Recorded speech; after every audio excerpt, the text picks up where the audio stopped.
I'll tell you what, it's never easy being a Newcastle United fan. Never easy.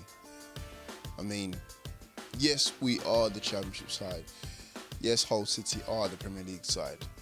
But if you're a neutral watching that game, you would have never have thought that. Never in a million years. Now, Hull City fans, I know you'll be watching this. Be truthful. If you was going off the 90 minutes that we played, even that additional 30 minutes that we played, who had the better of a chance? Hold on.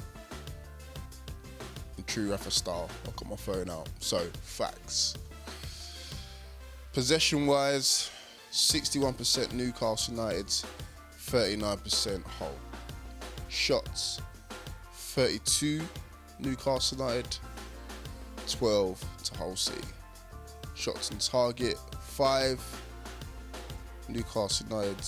Shots on target, 3 Hull City. Now, obviously you're going to say scoreline is what matters, which is true. But judging by those facts I just gave you there, just says it all there. And it was a fantastic test. Probably the biggest test that we've had this season. We always go on about, no, Leeds was a big test, Brighton was a big test, Norwich was a big test. No, these are Premier League opposition. No, they might be 18th in the Premier League at the moment, but they're there. They are in the Premier League. They're playing the likes of Liverpool, Arsenal, Manchester United each and every week. So that's our measuring stick. And if that's our measuring stick, we're not that far away. But it was a very big eye-opener to show us that we still need to improve. We still need to improve to get out of this league, let alone be ready and capable of competing in the Premier League. Now, I'm going to use my phone again because I've got so much stuff in there in terms of, chances, highlights. Obviously, it was 120 minutes, so it's a lot to remember. And if you're looking at my phone and thinking, why is it so bad? Obviously, frustration has got the better of me since the game last night. So, just bear with me. So, obviously, I can go through the lineup straight away. 2 big surprises for me personally in that lineup was Sales and Lazar. Sales coming in to replace Darlow. Now, for those who watch the channel and know me personally in real life, you know how I feel about Darlow. I think he's one of our most promising keepers that we've had in a very long while. Doesn't do much wrong. The only thing I would say lets him down a little bit is his decision making and getting rid of the ball. I've seen sometimes him and Shelby falling out with each other, but apart from that, doesn't do a thing wrong. Why Rafa chose to drop him in this game, I do not know. Was he tired? I don't know. Was he injured? I don't know. But for me, if he's fit, put him in the team. That's what I'm going to say on the matter. Sells, again, if you watch the channel, if you know me in real life, I don't think he's the best goalkeeper that we've signed in a very long while, and that's me putting it very lightly. Some people might want to blame themselves for the goal. Obviously, I feel that he has a hand in the goal, in their goal, should I say. But as a team defensively, we was poor. And when are we most vulnerable in conceding? Straight after we score. We just proved that, You can still, if you've watched the highlights, and you've probably watched the highlights by now, you can still hear us singing, "We're going to Wembley" when they score the goal. And that just goes to show that you never switch off. Not in a million years, you never switch off, especially after you scored a goal, because the shape was gone all over the place, and we was just thinking about the goal that we just scored, let alone having to mark up and defend against a team that's down to 10 men. So I'll get into that a lot more shortly. Sorry guys, I'm still annoyed at the fact that we're out of this cup. Lazar, again, he was a bit of a shocker. Obviously, Jesus Gomez came in the last game. He got injured. Dummett came on for him, did all right. Now, I'm not the biggest Dummett fan, but I would have said put him in this game. You know what you get from Dummett. Again, you don't get the best going forward, but again, defensively, you get a solid 7.5 out of 10. Lazar, I think he did okay. I think he had a shot that came off the bar, from what I can remember. Also have to go through my notes in my phone. But apart from that, we didn't utilise him to the best of his ability. And I think the reason why we put him in the side is for him to get forward, get crosses into the box. From what I've seen from him before, he can do that. And I think that was just the wrong choice for Rafa to put him in a game like this, a game that we wanted to win. And I don't think he contributed as much as he could. All in all, with the rest of the team, I was happy with that. Anita right back, that was fine. Lascelles and Clark, you would expect to see them in the heart of your defence. Clark had the better game out of the two, I must admit. And then obviously in midfield, Richie had a poor game. Obviously he came off later for Atsu. Shelby, again, too many Hollywood passes. A lot of them didn't come off. And obviously missed the penalty late on. Then we had Hayden, obviously facing his old club. Colbert didn't play. He did okay, but obviously he was at fault with the goal as well. He should have tracked the man. I think it was Henriksen, I believe. And Gouffran on the left, he had a bit of a quiet one as well. Then obviously up top, we had Gale and Diame. Diame probably had one of his better games, obviously against his old club. Scored the goal, didn't celebrate as he said he wouldn't do. And yeah, Gale, again, he had a couple half chances, but again, didn't put the ball in the back of the net despite all the singing that he does. And yeah, so let's get into the game. So I've got some chances on my phone.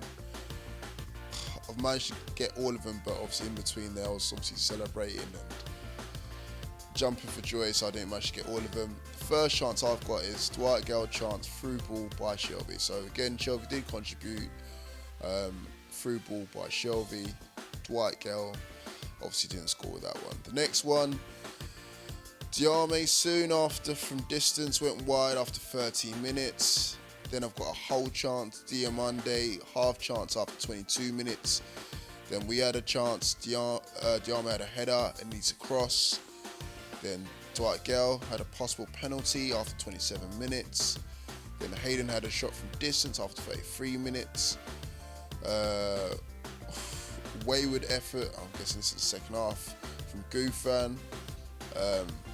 Then I've got set pieces from Snodgrass. That was Hull City's best opportunities for me. Obviously none of them went in.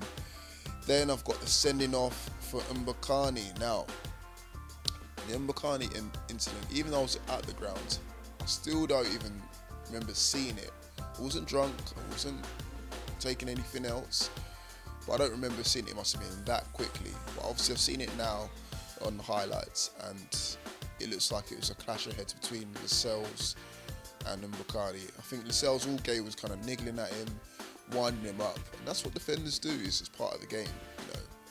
No abuse thrown in there. Well, I don't know if there was any abuse thrown in there, but there was definitely abuse thrown in there from the Hull City fans, because I saw that afterwards. But yeah, and Mbakani obviously went in with his head. Lascelles had his arms out, like pretty much saying, "Come on, do you want some?" And in a game like that, you obviously don't do those sort of things. And obviously the ref spotted it, sent Mbakani off in the 89th minute. And then obviously we had 10 men to play against for the full 30 minutes. So after 90 minutes was played, 0-0, we go into extra time. So let's see what chances that we had here. So extra time, best chance fell to Clark from close range. Obviously that didn't go in. Then Diame scores. Now I definitely remember this chance. So ball's out wide, played from a corner. We didn't throw it straight in because those corners wasn't working. Ball's thrown into the box. Gale gets onto the end of it, kind of half touches it with his head, and it falls to Diame, who throws his leg at it, prods it home, and we're 1-0 to the good. And there's absolute scenes. I got crushed. All I can remember is Shelby running over to the away fans, giving it some. And I'm thinking, yeah, we're through. We're through to the next round of the cup. We're playing 10 men. We're in extra time. All we got to do is just see this through. Now, after all the carnage, after everyone's jumping on my back and celebrating all the rest of it, I'd not even had a chance to refocus. By the time I've refocused and got my bearings, all I'm hearing is shouting and celebrating from Hull City fans, and all I can see is Robert Snodgrass running off into the corner. Yes, they had scored after, I believe, 77 seconds, not even a couple of minutes that we could hold the lead for. And watching the highlights back, as I was saying earlier, it was a mixture of everyone's fault. There was not any tracking in central midfield. Hayden let his man go. He managed to get the shot off. Yes, Sells palmed the ball back into the path of Snodgrass, and should he have palmed it out wide? Of course, that's what you get told as a goalkeeper from a picnic, from young, from when you first put on a pair of gloves. You don't palm it back into play. You try and push it out wide, or even try and catch it. Obviously, the ball's coming at pace, so you might not have the opportunity to catch it. But you palm it out wide. Would another keeper have done that? I would assume so. I would hope so. Would Darlow have done that? Would Elliott done that? I hope so. Then it's left down to Robert Snodgrass, and the defenders around him, I think it was Clark and Lazar at the time, didn't have enough time to react, or didn't react quick enough, should I say. Snodgrass puts it in the back of the net, and they're backing it 1-1. And you know what, I'm thinking to myself, for all the opportunities that we've had in the first half, second half, extra time, going 1-0 up, that's it. That's it. It's down to the draw of penalties after that. And after that, well, obviously you know the rest there. We've had 5 penalty takers just like them. Obviously we didn't get to use all of them. But yeah, sorry, I must add that changes were made, and probably the right changes were made by Hull City. They made a treble substitution in amongst all of that carnage. We made changes as well. Obviously, I said before, Atsu came off for Richie, which had a poor game. Murphy came on, which I was surprised to see. Obviously, no Mitro was on the bench. Before it went to penalties, Gale had a header from Atsu cross, and then Gale had a chance that went over the bar, and obviously Lazar's chance, as I said before, went over the bar. So, getting down to penalties. Oh man. So, I was deciding who my 5 penalty takers would have been. Probably would have been the same that took the penalty, so it doesn't really matter who took the penalty. Well, it does matter, but it doesn't matter what order. I would have said the same 3 that would have stepped up to take it was the same 3 that stepped up to take it. Shelby went first. His penalty was poor, obviously saved by the Hull City goalkeeper. Then they obviously score. Then Dwight Gale steps up to take it. He hits the bar. Then they obviously score. Oh dear. Then we step up to take it again. Atsu scores, just barely. Oh dear. And then obviously Gufan misses the final penalty, which again, I don't think there was any effort in that one. I think in his head, by that stage, we're out of the cup anyway. And it was just a poor penalty. And that's it. We're out of the quarterfinal stages of the cup. And it's been a worrying and a sad 4 or 5 days for the club. The loss against Blackburn Rovers was hard to take, but this one is the one that kicks me in the teeth. Obviously, I was expecting to get through to the semi-finals of the cup, and we got down. And this was before the game, and then obviously at the game, with the scenario that we're in, playing against 10 men, with all the chances that we've had, going 1-0 up, you would have thought we was the better team. I'm just going to say it from a Newcastle United point of view. I thought it was the better team. And then not to go through via penalties is the kicker in the teeth. But you know what? We must go on from here. And we've got Nottingham Forest on Friday, so we need to dust ourselves off. Throw the Kleenex tissues away and get straight into it now, because we've got a championship to win. And that's the main aim for this season. Yes, the cup competition was a nice boost, and it would have been nice to have another trophy to add to hopefully the championship trophy this season, but this is the main aim. And obviously we still got the FA Cup to take part in as well, so who knows what could happen in there. But as I said before, it's an opportunity missed, and a lot of opportunities missed, and Rafa said it himself later on in the press conference after. So I couldn't give you better news, guys. It's one of those things that happens in football. One team wins and one team loses, and we're the ones who have to lose. And it's the manner of work when we lose as well. As I said before, we don't do things easy. there's always drama that surrounds Newcastle United. But we'll live on, and if you're a true Toon fan, you'll just take this on the chin and roll with the punches on to the next one. So I'm going to stop rambling on now.